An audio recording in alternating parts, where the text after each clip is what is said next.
बिस्मिल्लाहिर्रहमानिर्रहीम। Quantum learning academy में खुश आमदीद। इस वीडियो में हम क्वाड्रेटिक फार्मूले को डिराइव करेंगे। लास्ट वीडियोस में हमने कंप्लीटिंग स्क्वायर मेथड और फैक्टराइजेशन मेथड को डिस्कस किया था। तो आपने नोटिस किया होगा कि उन मेथड्स में हमें कुछ ख़ास स्टेप्स रटने पड़ते थे। यानी पहले पहले ये स्टेप है, फिर उसके बाद ये स्टेप है, फिर उसके बाद ये स्टेप है। तो ये मेथड्स कुछ मुश्किल बन जाते हैं इन स्टेप्स को रटने की वजह से। बजाय इसके अगर हमारे पास एक फार्मूला हो और उस फार्मूले में हम वैल्यूज़ को पुट करें और वो उस फार्मूले से हमें डायरेक्टली उस क्वाड्रेटिक इक्वेशंस के वेरिएबल्स की वैल्यूज़ फाइंड हो, तो कितना अच्छा होगा। तो ऐसा फार्मूला जिसमें हम वैल्यूज़ को पुट करते हैं और वो हमें किसी पार्टिकुलर क्वाड्रेटिक इक्वेशन की वैल्यूज़ बताता है, उसके सॉल्यूशंस बताता है, उसके अननोन्स की वैल्यूज़ बताता है, तो उस फार्मूले को हम क्वाड्रेटिक फार्मूला कहते हैं।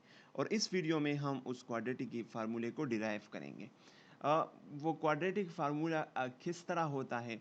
तो क्वाड्रेटिक फार्मूला का कुछ इस तरह फॉर्म होता है कि हम कहते हैं कि यार x is equal to minus B plus minus square root B square minus 4ac divided by 2a। A B C और ये सब ये सारी चीज़ें क्या है?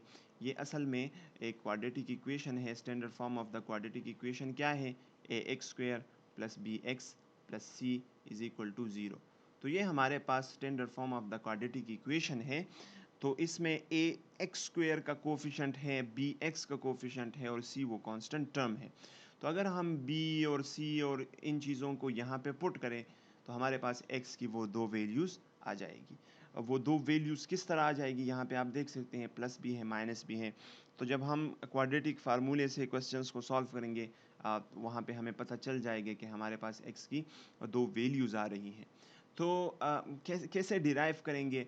कंसिडर करते हैं इसी स्टैंडर्ड क्वाड्रेटिक इक्वेशन को कि अगर हमारे पास standard form of the quadratic equation है, standard form of the quadratic equation उस फॉर्म को कहते हैं जिस फॉर्म में हम तमाम के तमाम क्वाड्रेटिक इक्वेशंस को लिख सकते हैं। अगर कोई क्वाड्रेटिक इक्वेशन इस फॉर्म में नहीं आ सकता, उसे हम इस फॉर्म में नहीं लिख सकते किसी इक्वेशन को, तो वो क्वाड्रेटिक इक्वेशन पर नहीं होगा।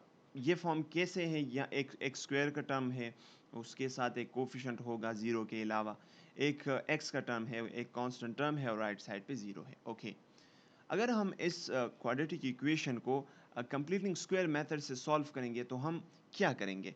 तो फर्स्ट स्टेप हमारा ये होगा कि हम यहाँ पे जो कांस्टेंट टर्म है उसको राइट साइड पे शिफ्ट करें। तो ये वो सी है, ठीक है। तो सी को राइट साइड पे शिफ्ट करते हैं तो ये माइनस सी बन जाएगा। अब दूसरा स्टेप ये है कि एक्स स्क्वायर का कोफिशेंट वो वन के अलावा कोई और नंबर हो तो उसे भी हमने बोथ साइड पे डिवाइड करना होगा। और बोथ साइड का मतलब ये है कि हर एक दोनों साइड पे जितने भी टर्म है उन हर एक टर्म पे हमने डिवाइड करना होगा, ठीक है। सो यहाँ पे भी हम डिवाइड कर लेंगे। सो ए वन ज़ार ए वन, तो ये दोनों कैंसिल हो जाएंगे।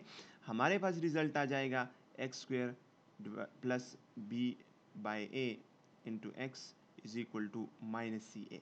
नेक्स्ट स्टेप हमारा क्या होगा कि x का जो कोफिशेंट है उसे हमने 2 पे डिवाइड करना होगा। तो लास्ट टाइम हमने ये डिस्कस किया था कि हम कैसे किसी फ्रैक्शन पे एक नंबर को डिवाइड करेंगे। हमने ये डिस्कस किया था कि हम उसके डिनोमिनेटर के साथ उसी नंबर को डिवाइड कर लेंगे।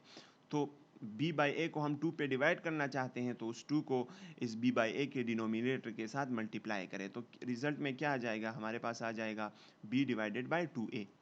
अब ये इस x के कोफिशिएंट को जब हमने 2 पे डिवाइड कर दिया और हमारे पास जो रिजल्ट आ गया उस रिजल्ट का स्क्वायर हम बोथ साइड पे 8 कर लेंगे, ठीक है।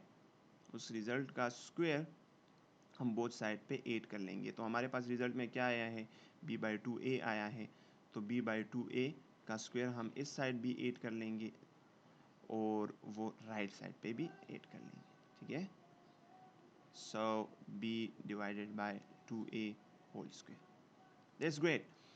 अब नेक्स्ट स्टेप क्या है? ये A square plus 2ab plus B square के फॉर्म में ये left side of the equation आ गया। तो हमें इसे A plus B whole square के फॉर्म में लिख सकते हैं। तो ए ये है, एक्स है हमारे पास, पहले स्क्वायर के नीचे जो टर्म होता है वो ए होता है और दूसरे स्क्वायर के नीचे जो टर्म होता है वो बी होता है।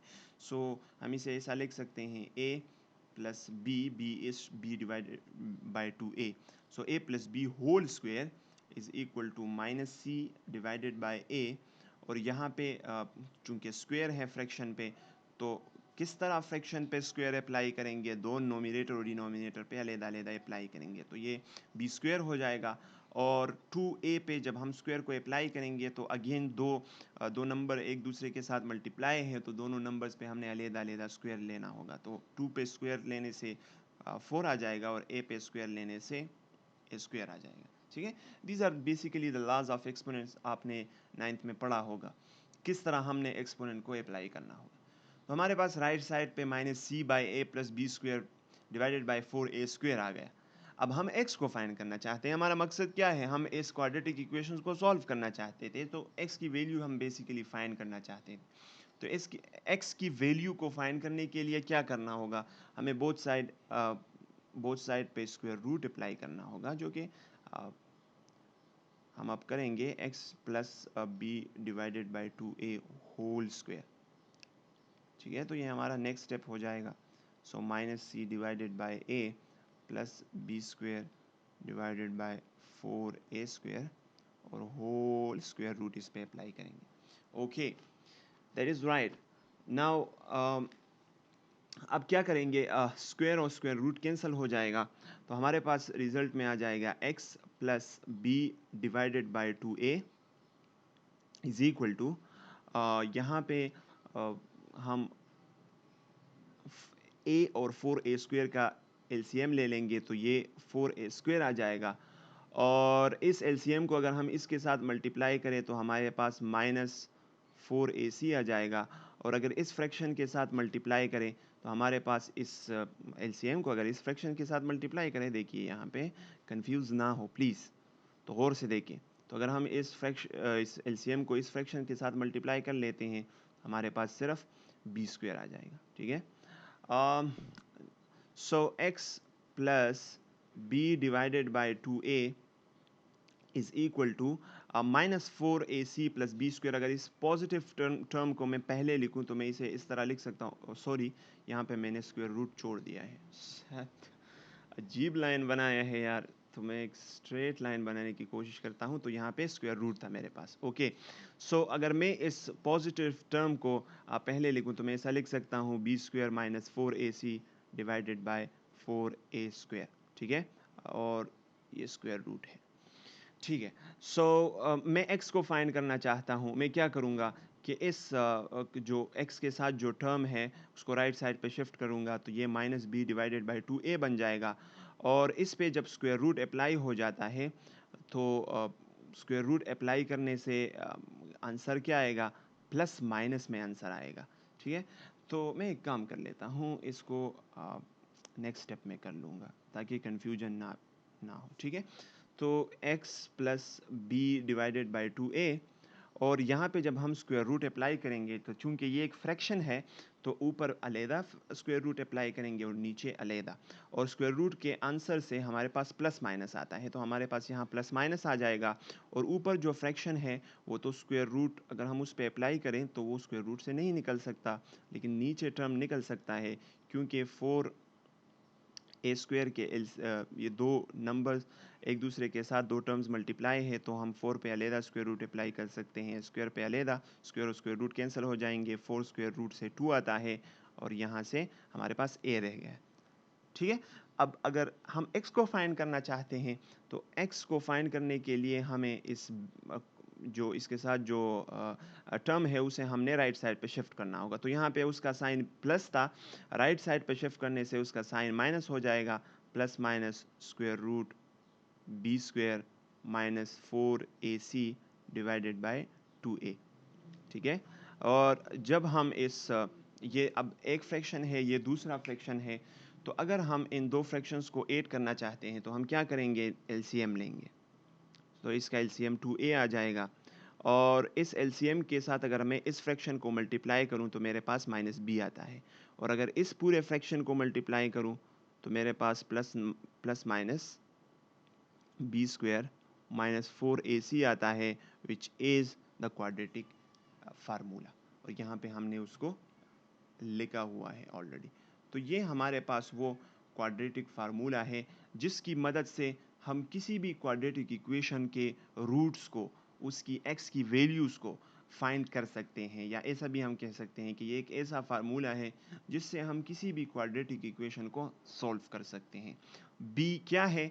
b x का कोफिशेंट है, a एक्स स्क्वायर का कोफिशेंट है, और c वो कांस्टेंट टर्म है।